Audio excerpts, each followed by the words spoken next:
Okay, I'll start with the index 0.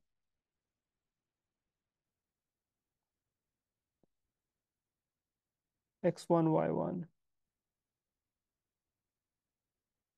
Xn, Yn. Note that there are n plus 1 points because I start from 0, not from 1. So if you're given n plus 1 points, then you can represent this with nth order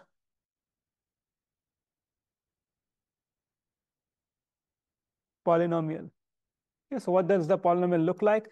Well, it will be y equals f of x equals a0 plus a1x plus a2x squared plus so on till an xn. So convince yourself these are n plus 1. Well, these are n plus 1 constants, right? Because what we have a0, a1, a2 all the way to n. Because there are, start with a0, you have n plus 1 polynomial. Because you have n plus 1 data points, you need to have n plus 1 constants.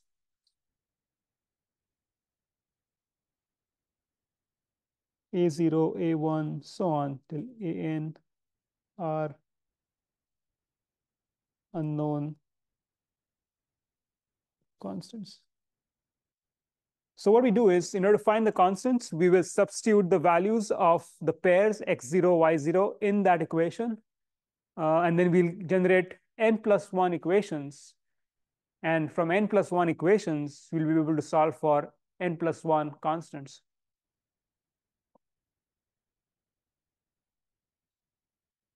Yes, so here we go. We have y0 is a0 plus a1,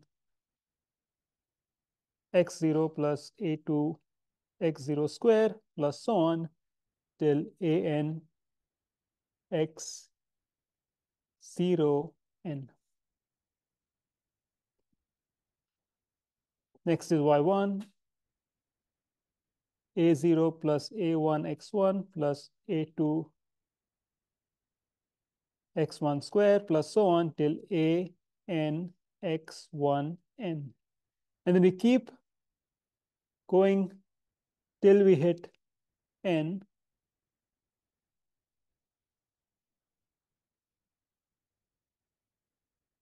Xn square plus so on. So if you keep a count, this is going to be equation 1, equation 2. So equation 2 for index 1. So this has to be equation n plus 1.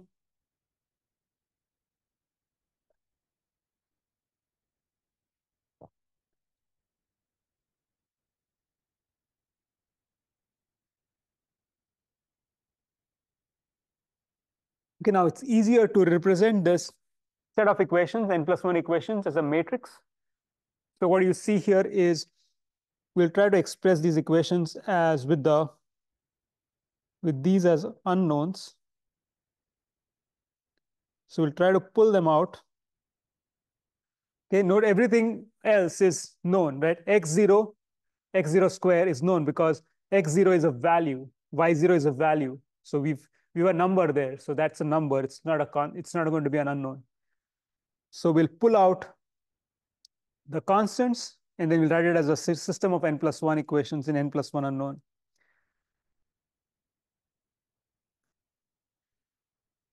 So if you rewrite this, we'll get 1 x0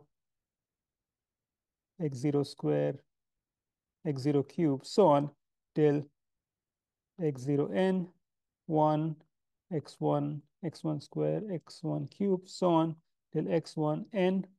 We keep going down till we hit xn square, xn cube, xnn. Okay, sometimes it's easier to see this if I write it this way. These are going to be essentially the rows and columns of this matrix. Okay, so I write it this way because this will get multiplied with the constants a0, a1, so on till an equals y0, y1, yn. Okay, so you convince yourself that, for example, if you take the first row, you have to multiply 1 with a0, right? Then x0 with a1, and so on. So you get the first equation, the one I wrote down earlier. And then you can do the same thing for the second equation, third equation, and so on. Okay, so if you see this, this is, you can write this as, well, let me write the size of that first. So there are n plus 1 rows, n plus 1 columns. This one will have n plus 1 rows, and this will have n plus 1 rows. So n plus 1 plus 1. So in other words, if you can write it as big A, big X equals B. This one is n plus 1, n plus 1.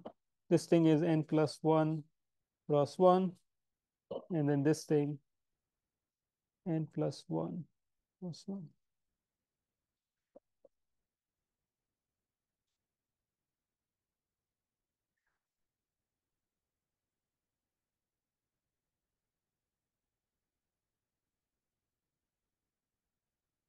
And what you're interested here is to solve for x, which holds the unknowns, a0, a1, so on. So if you want to solve for x, you could use one of the many methods we did. We did Gauss, we use Gauss, Jordan, Gauss, Seidel, so on.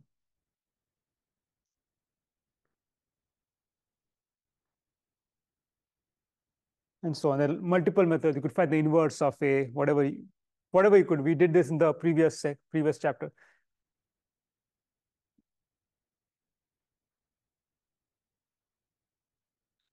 Okay, so let's solve a problem with this, and then we'll write code. So here's the data. Say x and y. X is 0, 1, 2. Y is 2, 0, 4.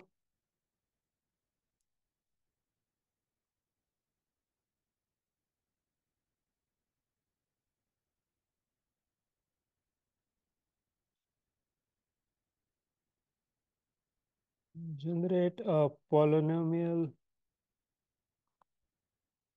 fit to the data.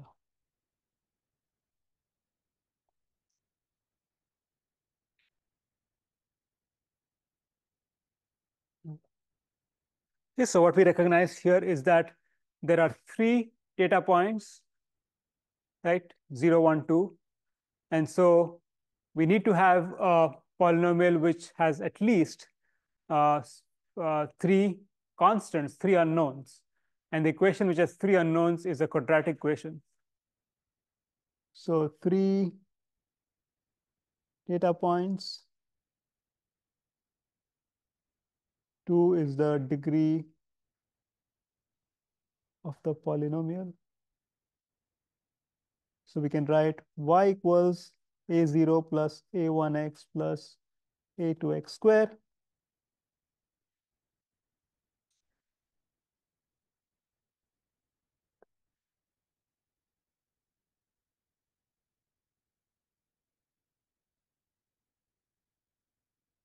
Okay, let's substitute the values. So we have, so let's go with the first value, 2 equals a0 plus a1 times x is 0 plus a2 0 square. Next, we have y is 0. That's, I'm looking at this 0 here, equals a0 plus a1, 1 plus a2, 1 square. And then last value is 4, a0 plus a1, 2 plus a2, 2 square. So you could write this as 204 equals a matrix times the constants. So it's 1, 0, 0, back 0 square. 1, 1, 1 square is 1, 1, 2, 4. Okay, so the 1 here appears here, the 1 here, the 1 here, the 1 here appears here, and then the 1 is here. Okay, I won't get into details of solving this using, well, you could use Gauss,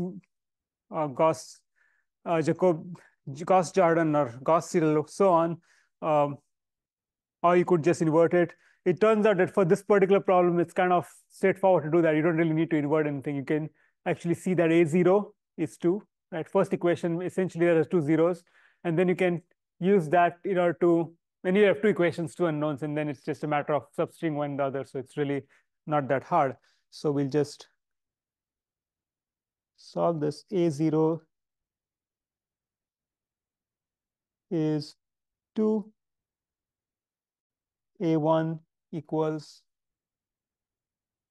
-5, A2 equals 3, and then the equation would be y equals A0, so 2, minus A1x plus A1x, so A1 is -5, plus A2x square, A2 is 3.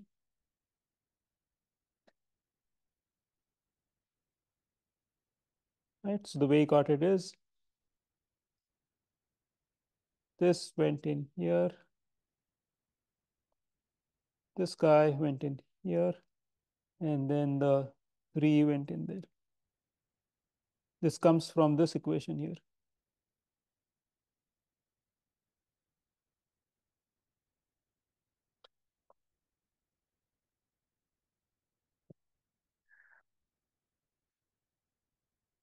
Yeah, and you can, of course, check if the points line, and you could substitute the value of x, y in this and get the answer.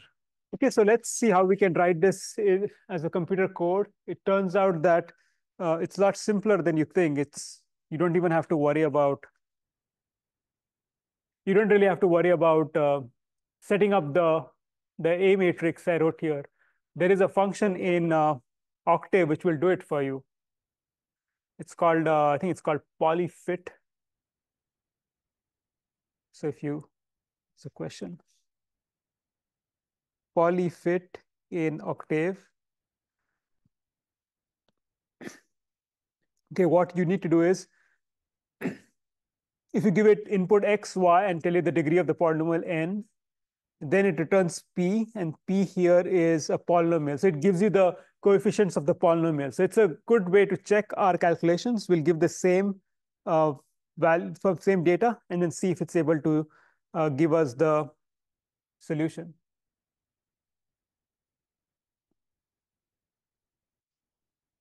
So this was the data set: x equals 0, 1, 2, y equals 2, 0, 4. The syntax for polyfit was polyfit x comma y, and the degree of the polynomial. So the degree is going to be, in this case, 2. So let's run this.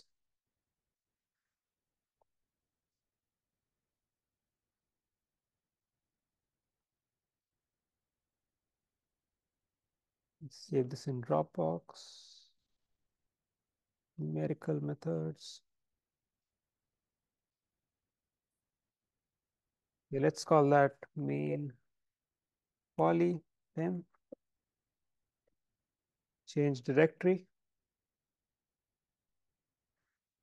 Okay, so it gave me 3, -5, and 2. And you can check this against the answer I generated. It was the same thing. So what we got was 3. So it gives, first is the value in front of the highest degree in the polynomial, the 3, -5, and 2. Right? So it gave the same answer. Okay, now that's not enough. I want to, well, that might be enough, but then what I want to do is I want to do a nice fit. I want to show how the data fits against the the polynomial. So what I can do is I can just maybe first plot x comma y, and I will draw it with a red circle. So if I run this, so those are the data points. Okay, and I want to see how my curve will look when I lay it on this. So in order to do that, what I'll do is I'll create basically 100 data points from 0 to 2, and then find the value at those data points using my polynomial. Okay, so the way it can be done is, well, one way to do it is to say y fit. So let's say x fit equals um, linspace. So I know that the range is from 0 to 2. So 0 to, that by default gives me 100 data points. Y fit, I know that it is, well, I could write down the formula from here. It is 2 minus 5x plus 3x square, 5 times x.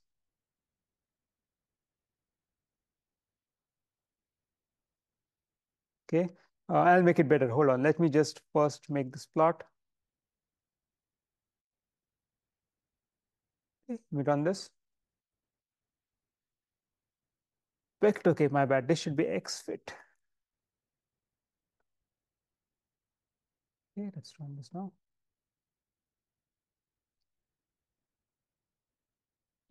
Okay, here it is. Now, here's the problem. The red points have disappeared. Okay, so what happens is with Octave or MATLAB is that when you plot something and you plot again on the same one, it doesn't remember what was there. So the way to fix this is to go here and say, hold on, and then run this. I think I'm missing I'm missing that. Okay, it worked fine. And then I want to suppress this output so I can put a semicolon. Okay, so here's the data. So it's really annoying that I need to go and click on that and then move here. So one way of doing this, and I always like to do this, is to put these 3 lines in any code. I will put CLC. Okay, this will clear everything here. So it'll make it blank slate. I'll do clear all. This basically clears all the variables on the left side here. So it's all fresh.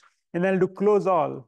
This basically closes all figures. And so every time I run this code now, it'll clean this and print whatever is new. It'll clean this workspace and print what are new variables, and then close all the windows and open them again. Okay, so here it is.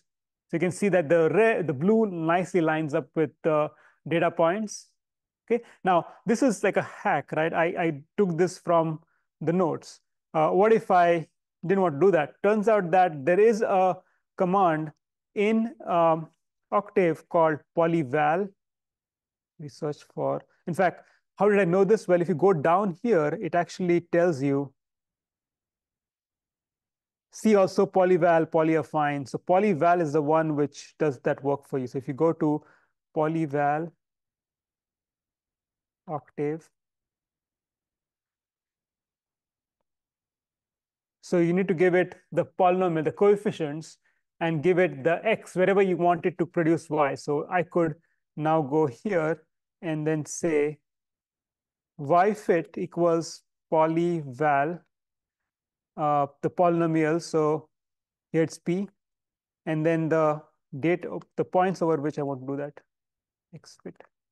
Okay, so I generate y fit from polyval. I can now run this, and then you get the same curve essentially, but thing is you don't have to hard code anything. Okay, so this is what I would recommend, using polyfit and polyval. It does the job for you.